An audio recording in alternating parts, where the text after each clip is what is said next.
ओम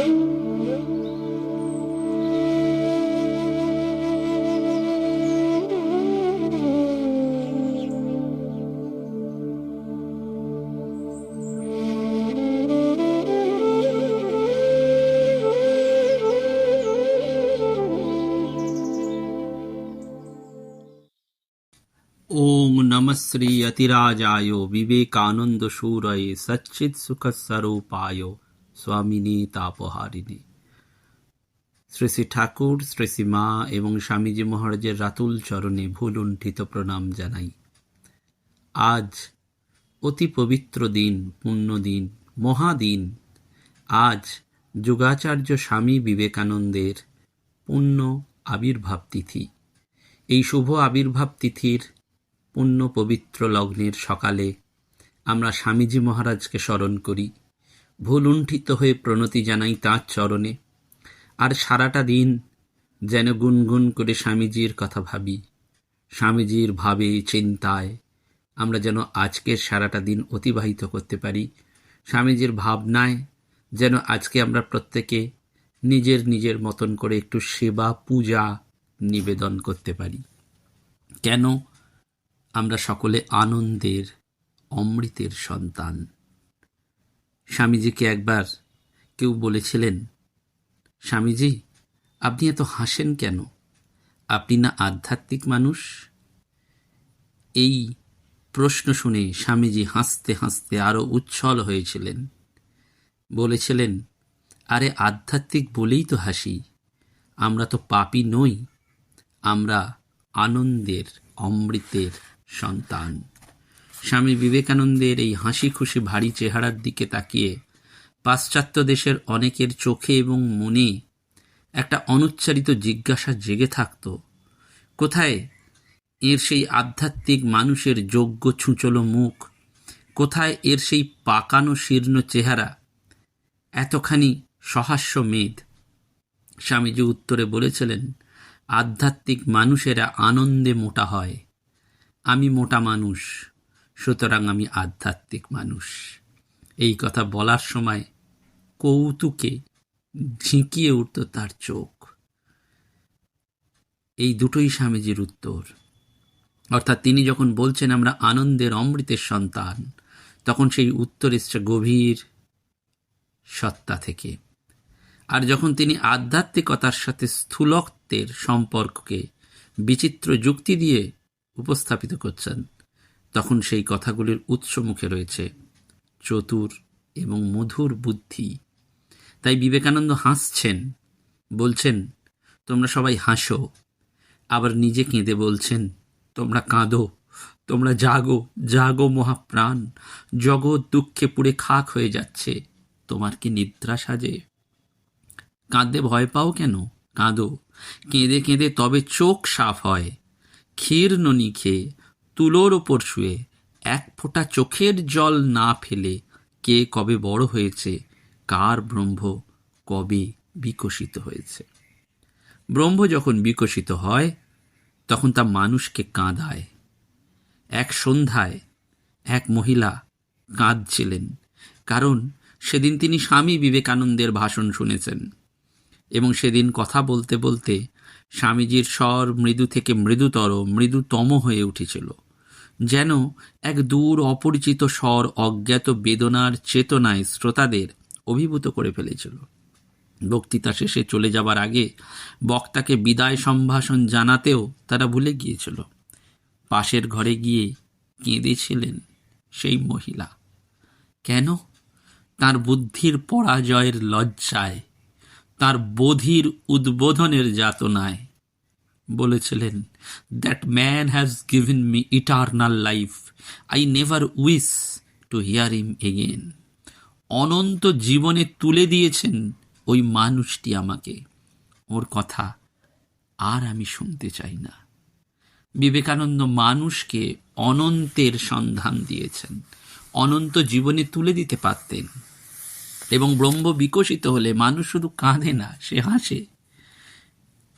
একটি লোক সিঁড়ি দিয়ে পাঁচিলের ওপরে উঠল, যত উঠছে কি যেন পাচ্ছে, পাঁচিলের ওপরে কি যেন আছে, অবশেষে পাঁচিলের ওপরে উঠে পড়ল। এবার সে বলতে আরম্ভ করলো, ওপারে কি আছে? ওদিকেই সে দেখছে আর হাহা করে হাসছে। সেই হাসি পৃথিবী কাঁপানো হাসিতে ফেটে পড়া, এবং তারপর ঝাঁপিয়ে পড়ল ওপারে। এই গল্পটি ঠাকুর বলতেন, পাঁচিলের ওপার থেকে খুব কম মানুষই উঠে এসে আবার এপারে আসতে পারেন। যারা পেরেছিলেন ঠাকুর যেমন একজন, স্বামীজিও আর একজন। হাসির আগ্নেয়গিরির গহ্বর থেকে তারা উঠে এসেছিলেন। সেই হাসির আগুন আলো হয়ে তাদের সর্বাঙ্গ দিয়ে ঝরে পড়েছিল। কোনো গুরু ভাইয়ের বিধিগত পুজোর ওপর অত্যধিক ঝোঁক দেখে স্বামীজি তাকে একটু সামলে দেওয়ার জন্য বলেছিলেন, ঘণ্টা ফন্টা থাক, কোথায় যাচ্ছিস পুজো করতে? রামকৃষ্ণ কি ওইখানেই আছেন বসে যে তুই ওখানে পুজো করতে যাচ্ছিস? যা, পাড়ার গরিবদের ডেকে নিয়ে আয়, এদের সেবা করলেই তাঁর সেবা করা হবে। ঠাকুর ঘরে দিন কতক ওই ঘণ্টা বাজানো গুরুভাই ভয়তে বন্ধ করে দিলেন, এবং স্বামীজিকে একরকম লুকিয়ে লুকিয়ে তিনি ঠাকুর পুজো করতেন। কিন্তু বহু লোকের কল্যাণের জন্যে ঠাকুরের সেবা পুজো স্বামীজি প্রবর্তন করেছিলেন, সুতরাং সেটা একেবারে বন্ধ করা যাবে না। তাই স্বামীজিকে লুকিয়ে লুকিয়ে তিনি করছেন। এই কথাবার্তা যখন দুজনের মধ্যে চলছে, ঠিক সেই সময় রেদো নামে পরিচারক সে হঠাৎ গঙ্গায় শাক ধুতে যাচ্ছে। স্বামীজি সঙ্গে সঙ্গে তার দিকে আঙুল বাড়িয়ে বললেন, ওই দেখ, ওই দেখ, রামকৃষ্ণ যাচ্ছে। এই কথোপকথন শুনে যখন এক ব্যক্তি সংশয়ে পেলেন বা সংশয়ান্বিত হলেন যে তিনি কি করবেন, তার কর্তব্য কি হবে, স্বামীজি সঙ্গে সঙ্গে বললেন, ওকে ও কথা ওর ব্যক্তিগত কল্যাণের জন্য বললুম। তোদের পুজো আচ্ছা দরকার, তাতে তোদের কল্যাণই হবে। আমাকে আর এই বিষয়ে জিজ্ঞাসা করছিস? এইবার তো সব নিজেই বুঝলি। অর্ধরাত্রি বেলুর মঠে সকলের খাওয়া দাওয়া হয়ে সবাই শুয়েছেন। গঙ্গার মাছ থেকে হঠাৎ আর্তনাদ শোনা গেল। কে তারস্বরে ডাকছে, কানাই, কানাই, ও কানাই, মা গঙ্গে বাঁচাও। কে যেন ডুবে যেতে যেতে কথাগুলো প্রাণের দায়ে বলছে। স্বামীজি ওপরে ছিলেন, তিনি ওই কথা শুনে সঙ্গে সঙ্গে বললেন, দেখ না রে, কে ভেসে যাচ্ছে। কানাই মহারাজ সঙ্গে সঙ্গে নেবে গঙ্গায় অনেকটা গেলেন, কিন্তু কিছু পাত্তা পেলেন না। স্বামীজি তখন ওই সময় বললেন, দেখ, এই যে লোক ডুবে যাচ্ছে, যে তাকে রক্ষা করবার জন্য নিজের প্রাণ দিতে পারবে, তার আর কোনো কিছুর দরকার নেই, তখনই মুক্তি। এই স্বামী বিবেকানন্দ আমাদের জীবনটি দর্শনের মোড়ায় মোড়িত করে দিয়েছিলেন, অর্থাৎ মোড়ায় তিনি পল্লবিত করে দিয়েছিলেন যে আমাদের এই জীবন দর্শনটা কীরকম হবে। এবং সেই জন্য স্বামী বিবেকানন্দের জীবন দর্শন আমাদের বারবার শেখায় ভালোবাসা। একদিন অন্ধকারে স্বামীজি বেলুর মঠে তার প্রিয় পোষা কুকুর বাঘার ওপর পা দিয়েছিলেন। বুঝতে পারেননি, বলে উঠলেন, একটা বালিশ না কি পড়ে আছে দেখতো। কিন্তু বাঘা ওকে কিছু বলেনি। অন্য লোক কিছু করলে বাঘা তাকে কামড়াতো। একদিন খোকা মহারাজ এক রাত্রে বাঘাকে মেরেছিলেন। বাঘা স্বামীজিকে সেইটি জানানোর জন্যে পরের দিন ভোরেই ঠাকুর ঘরের সিঁড়ি দিয়ে উঠে শটান স্বামীজির কাছে উপস্থিত। স্বামীজির পা ধরে আঁচড় কামড় দিতে লাগলো। তখন স্বামীজি খোঁজ নিলেন, আর খোকা মহারাজ সমস্ত বৃত্তান্ত বললেন। কিন্তু কত সেন্সিটিভ, ভালোবাসায় কতটা সেন্সিটিভ হতে পারে। গ্রহণের দিন বাঘা গ্রহণ লাগার অল্প পরেই গঙ্গা স্নান করত, তারপর গ্রহণ ছাড়লে সকলের আগে মুক্তি স্নান করে নিত। যত সাহেব শুভ মুঠে আসত, তাদের অগ্রগামী হয়ে এই বাঘাই স্বামীজির কাছে নিয়ে আসত। এবং তখন যেহেতু গেস্ট হাউস হয়নি, সাহেবরা ক্যাম্প ফেলে থাকতো, এই বাঘা দিন রাত তাদের পাহারা দিত। এবং মারা যাওয়ার পর এই বাঘার শরীর যখন গঙ্গার জোয়ারে ভাসিয়ে দেওয়া হয়েছিল, দেখা গেল সে ভাটার টানে আবার মঠের ঘাটে ফিরে এসেছে। তখন মঠের ধারে গঙ্গা তীরে তাকে সমাধি দেওয়া হলো। এই মঠের টানে তাকে সমাধি দিতে হয়েছিল। এই বাঘাও বুঝেছিল স্বামীজির ভালোবাসা। আজকের জন্মতিথিতে আমাদের বারবার স্বামীজির ভালোবাসাকে অনুভব করতে হবে। এ ভালোবাসার তুলনা নেই। ঠাকুর সম্পর্কে যেমন লাভ পার্সনিফায়েড বলা হয়, তখন স্বামী বিবেকানন্দ এই পরতে পরতে আমাদের ভালোবাসার কথাটি জানিয়ে দিয়ে গেছেন। সেই জন্য স্বামী তুরীয়ানন্দজি খুব সুন্দর করে বলছেন যে স্বামীজি একবার আমাদের বললেন, তোমরা আগে আমাকে বোঝো, তারপর তাঁকে ঠাকুরকে বোঝবার চেষ্টা করবে। স্বামীজি আর কিছু না হলেও একটা সম্পূর্ণ মানব, পারফেক্ট সম্পূর্ণ মানবের ধারণা যদি না করা যায়, তাহলে ভগবানের ধারণা করা কি সম্ভব? তাই স্বামীজি বলতেন, আগে আমাকে বোঝো, পরে ঠাকুরকে বুঝবে। এবং এই স্বামী বিবেকানন্দ রসিক মানুষ ছিলেন। একদিন একটা ছুরি দিয়ে কাজ করতে করতে তার আগাটা যখন ভেঙে গেল, তখন হরি মহারাজ মন খারাপ করে বসে আছেন। স্বামীজি সঙ্গে সঙ্গে বললেন, ও তো ওরাম করেই যায়, ওর তো আর ওলা ওঠা বা বাতশ্লেষা রোগ হবে না। সেই কথা শুনে হরি মহারাজ খুব হাসলেন। কিন্তু এই রসিকতার মধ্যেও, এই আধ্যাত্মিকতার মধ্যে যেটি ছিল, সেটি স্বামী বিবেকানন্দের মহাপ্রাণতা। কত বড় মহাপ্রাণ ছিলেন! একবার ঠাকুর একটা লোকের চরিত্রে খুব বিরক্ত হয়ে তার বাড়িতে কাউকে আহারাদি করতে নিষেধ করলেন। অপরের কাছে এই কথা শুনে স্বামীজি একদিন দুজন গুরুভাইকে সঙ্গে নিয়ে সেই লোকটার বাড়িতে গিয়ে দিব্যি খেয়ে দিয়ে এলেন। দক্ষিণেশ্বরে ফিরে এসে আবার সব কথা খোলাখুলিভাবে ঠাকুরকে নিবেদনও করলেন। ঠাকুর তো বেশ রুষ্ট হলেন। স্বামীজি তখন খুব কাঁদতে লাগলেন। তারপরে একদিন সেই লোকটিকে ঠাকুরের কাছে নিয়ে এসে তার হয়ে খুব কাতর মিনতি করতে লাগলেন, এর উন্নতি হোক, এই জীবনেই এর ধর্ম লাভ হোক। ঠাকুরের কাছে এইভাবে খুব অনুনয় বিনয় করলেন। ঠাকুর তখন বললেন, না, এ জন্মে হবে না। আবার ধরপাকড়। স্বামীজি তবুও বললেন, আপনি না করে দিলে এ যাবে কোথায়? ঠাকুর তখনও বলছেন, কি করব, বলছি তো হবে না। স্বামীজি অনুরোধ করলেন না, পীড়াপিড়ি আরম্ভ করলেন। বললেন, আপনি ছেড়ে দিলে ও দাঁড়ায় কোথায়? ঠাকুর শেষকালে তখন বললেন, যা যা, এখন যা। তারপর বলেই দিলেন, যা, মৃত্যুকালে এর মুক্তি হবে। এই যে করিয়ে নেওয়া, এই মহাপ্রাণতা কার জন্য? ওই যে মানুষটি যার চরিত্র খারাপ, তার জন্যেও স্বামী বিবেকানন্দ ঠাকুরের কাছে গিয়ে তার হয়ে মুক্তিটিকে আদায় করে নিচ্ছেন। সেই জন্য ওই বারবার বলা হচ্ছে না যে স্বামী সদানন্দজি, গুপ্ত মহারাজ, তিনি বলছেন, আমরা স্বামীজির কাছে তার গ্ল্যামার দেখে আসিনি, ত্রিতাপ তাপিত হয়ে মুক্তির জন্যে আসিনি, পিড়িতে পড়ে এসেছি, পিড়িতে পড়ে এসেছি। আবার বলি, নরেন দত্তের পিড়িতে পড়ে এসেছি। সাফ কথা, হি ওয়াজ অল লাভ। তার সব সত্তাটাই প্রেমময়, ভালোবাসা জমাট। এবং স্বামীজি যখন পাশ্চাত্য থেকে বিখ্যাত বিবেকানন্দ হয়ে ফিরে এলেন, তখন একদিন তাকে এই গুপ্ত মহারাজ বলছেন, কি মহারাজ, আর কি আমাদের মনে আছে? স্বামীজি তখন হাসতে হাসতে বললেন, সে কি রে গুপ্ত, আমি কি ঘোড়ার ডিম হয়েছি যে তোকে মনে থাকবে না? তোর জুতো যে আমি বয়েছিলুম, সেদিনের কথা তোর মনে পড়ে?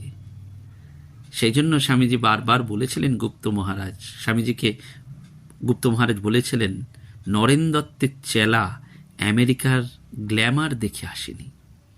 এবং সেই জন্য বারবার এই গুরু ভাইরা শুধু নয়, স্বামীজির শিষ্যরাও স্বামীজির প্রতি তাদের এই আনুগত্য শুধু নয়, তাদের এই একটা নিখাদ ভালোবাসাটি তৈরি হয়ে গিয়েছিল। এবং বারবার তারা স্বামীজির ভালোবাসা, মহাপ্রাণতা দেখে তাদের জীবন অদ্ভুতভাবে পরিবর্তিত হয়েছিল। স্বামীজি একদিন গঙ্গার তীরে বাগানের তৃণভূমিতে প্রায়চারী করছেন। সুরেশ দত্তকে লক্ষ্য করে একজন ভক্ত বললেন, একে চিনতে পাচ্ছেন? সুরেশ দত্ত 1884 খ্রিস্টাব্দে ঠাকুরের জীবদ্দশায় সর্বপ্রথম পুস্তিকাকারে তাঁর অমীয় উপদেশ প্রচার করেছিলেন এবং নেপাল সরকারে কাজ করবার জন্য বহুদিন বাইরে ছিলেন। স্বামীজি তখন তাকে বুকে জড়িয়ে ধরে বললেন, হ্যাঁ, এ যে আমাদের হারানিধি। মুর্শিদাবাদে রামকৃষ্ণ মিশনের প্রথম দুর্ভিক্ষ সেবা কার্যে সেবকদের মধ্যে এই সুরেশ দত্ত ছিলেন একজন। স্বামীজি তাঁকেও মনে রেখেছিলেন। এই যে মহাপ্রাণ হতে গেলে, মহৎ জীবন হতে গেলে স্বামী বিবেকানন্দের মতন মানুষের জীবন দর্শনটি, জীবনের আলোটা আমাদের বারবার ভাবতে হয়। এবং স্বামীজি বহু মাকে সত্য সন্ধান এবং স্থায়ী প্রশান্তি সান্ত্বনা প্রদান করেছিলেন। নিজের মায়ের প্রতিও কখনো নিষ্ঠুর হননি, তাকে যথেষ্ট ভক্তি করতেন। 1901 খ্রিস্টাব্দে অসুস্থ শরীর নিয়েও নিজের মাকে তিনি কামাখ্যা এবং চন্দ্রনাথ তীর্থে নিয়ে যান, এবং সেদিন স্বামীজির মাও খুব উৎফুল্ল হয়েছিলেন।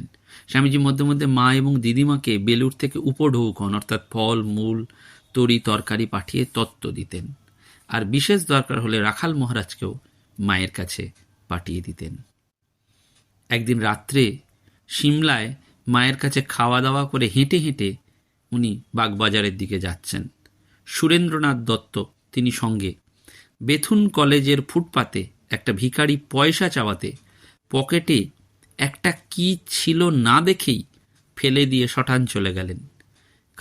খানিক বাদে সেই লোকটা হাঁপাতে হাঁপাতে এসে বলছেন, সাধু বাবা, আপনি ভুল করে সোনার পয়সা কেন দিলেন? পুলিশ দেখলে তো আমাকে ধরবে। স্বামীজি গিনিটার দিকে তাকিয়ে ফেললেন, তাকিয়ে বললেন, ও যখন তোকে দিয়েছি ফেরত নেব না, ও তোরই, লুকিয়ে রাখ। ভুবনেশ্বরী জননীর সঙ্গে স্বামী বিবেকানন্দের অর্থাৎ ভুবনেশ্বরী দেবীর মায়ের সাথে স্বামীজির নাতি দিদিমার সম্পর্ক, সেখানেও ছিল ঠাট্টা তামাশা। ভুবন প্রখ্যাত, ভুবন বিজয়ী, ভুবন মোহন নাতিকে তিনি হাসতে হাসতে বলেছিলেন, আর কেন, তোর তো সব হলো, এইবার বিয়েটা বাকি আছে, বিয়েটা করে ফেল।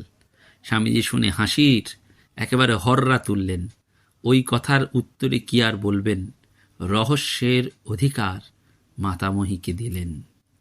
অর্থাৎ বোঝাই যাচ্ছে যে স্বামী বিবেকানন্দ এমন এক পূর্ণ মানুষ ছিলেন, যে পূর্ণ মানুষ আমাদের বারবার ওই আলোকের সন্ধান দিয়েছেন।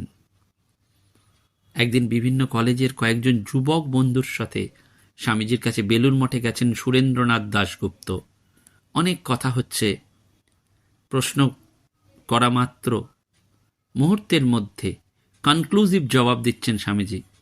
হঠাৎ বলে উঠলেন স্বামী বিবেকানন্দ, তোরা তো কত ইউরোপিয়ান ফিলোসফি মেটাফিজিক্স পড়ছিস, কত কত দেশের নতুন নতুন কাহিনী জানছিস, আমাকে বল দেখি, what is the grandest of all the truths in life? Surendranath Dasgupta সঙ্গে যারা ছিলেন তারা সকলেই মনে করছেন তিনি না জানি কি প্রশ্ন করেছেন, সকলেই উত্তর বিমুখ, কেউই উত্তর দিতে পারছেন না। সঙ্গে সঙ্গে স্বামীজি বলে উঠলেন, দেখ শোন, উই শ্যাল অল ডাই, আমরা সকলেই মরব। প্রতিদিন এই কথা মনে রাখিস, তবেই প্রাণ জেগে উঠবে, তবেই নিচাশয়তা দূর হয়ে যাবে, কার্যে সক্ষম হবি, শরীর মন সবল হবে, আর তোদের সংস্পর্শে যারা আসবে তারা সকলেই তোদের কাছ থেকে কিছু পাবে। সুরেন্দ্রনাথ দাশগুপ্ত বলে উঠলেন, স্বামীজি, মৃত্যুর কথা মনে এলে তো হৃদয় ভেঙে পড়বে, নিরাশা এসে হৃদয়কে অধিকার করবে। স্বামীজি বললেন, তুই ঠিক বলেছিস, প্রথমে হৃদয় ভেঙে পড়বে, নিরাশা আসবে বটে, কিন্তু যাক না 2-10 দিন, তারপর দেখবি হৃদয়ে জোর এসেছে।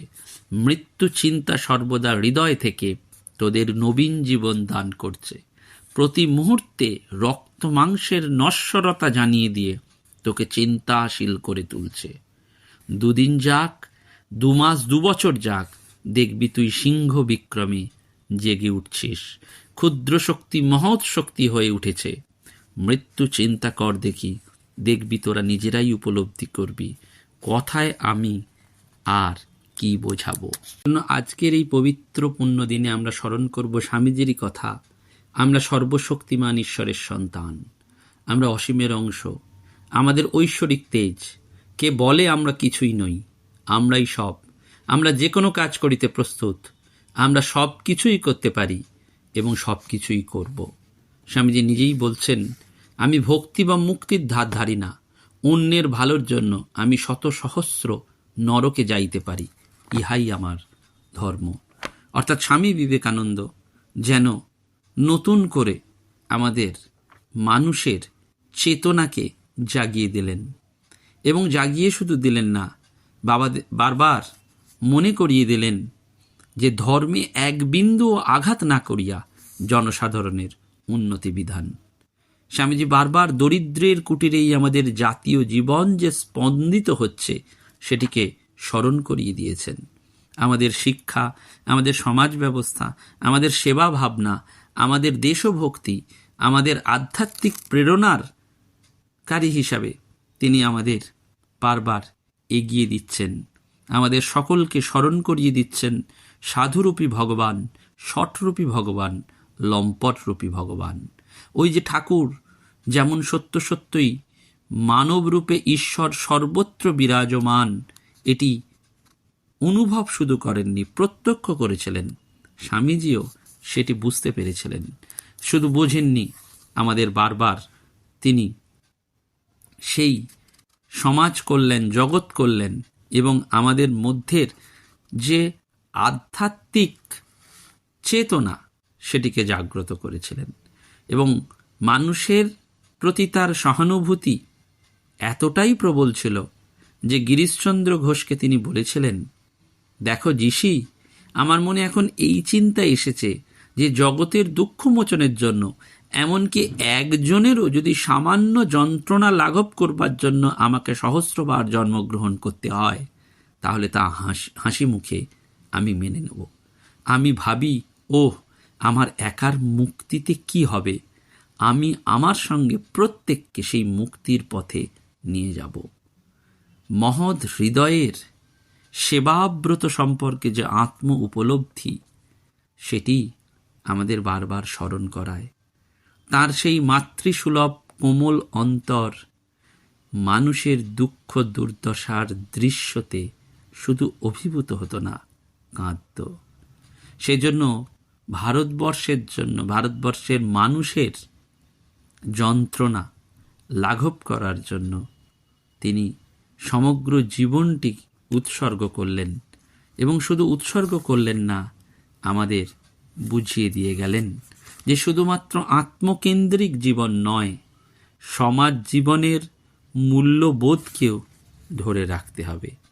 আমরা চাহিদার তাড়নায় হয়তো আজ দিশেহারা, উদ্ভ্রান্ত হয়ে যাচ্ছি, কিন্তু আমাদের মনে রাখতে হবে যে আদর্শহীন যদি আমরা হয়ে পড়ি, তাহলে সেখান থেকে পরিত্রাণের আর উপায় নেই। স্বামীজি বলছেন, একজন আদর্শবান মানুষ যদি সহস্র ভুল করিয়া থাকে, আমি নিশ্চিত যে আদর্শহীন মানুষ 50,000 ভুল করিবে। আমরা সেই অমৃতের সন্তান, অনন্তের শক্তি আমাদের রয়েছে, সেইটি যেন আমরা বারবার অনুভব করি যে ব্যক্তিগত পূর্ণতা সাধনের আদর্শ। আমরা ব্যক্তিগতভাবে পূর্ণ যেমন হব, তেমনি আধ্যাত্মিকতায় জ্বলন্ত বিশ্বাসের সঞ্জীবনী প্রেরণা শক্তি পাব আমরা স্বামী বিবেকানন্দের কাছে। যে স্বামী বিবেকানন্দ আমাদের বারবার জানিয়ে দিয়েছেন, দরিদ্র, নিরক্ষর, অজ্ঞ ও নিপীড়িত ইহারাই তোমার ঈশ্বর হোক, জানিও ইহাদের সেবাই হল সর্বোচ্চ ধর্ম।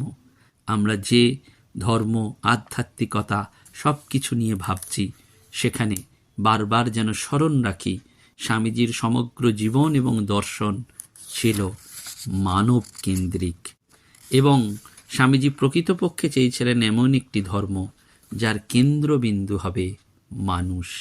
তাই নতুন যুগের উপাসনা পথটি স্বামীজি যেন আমাদের কাছে উন্মুক্ত করলেন, এবং আধুনিক যুবকদের কাছেও সেই বার্তাটি দিলেন, যেটি আধ্যাত্মিক আলোকে উদ্ভাসিত এক বিরল দীপ্তিময়ী শক্তি, যাকে প্রাচ্য এবং পাশ্চাত্য দুজনেই সমানভাবে গ্রহণ করতে পারে। আজকের এই পুণ্য দিনে আমরা স্বামী বিবেকানন্দের চরণে বারবার প্রণতি হই, আর তাঁর কাছ থেকে আশীর্বাদ ভিক্ষা করি যেন তাঁর নির্দিষ্ট পথে আমরা এগিয়ে যেতে পারি। তব কাজে যেন জীবনও যায়। হৃদয়ের উপলব্ধিতে, অনুভবে আমরা যেন সেই মানব চরিত্রের বিকশিত পুষ্প হতে পারি। আমাদের যেন স্বামীজি প্রকৃত মানুষ হওয়ার শক্তি দেন। নমস্কার, ধন্যবাদ। প্রাণারাম প্রাণারাম প্রাণারাম।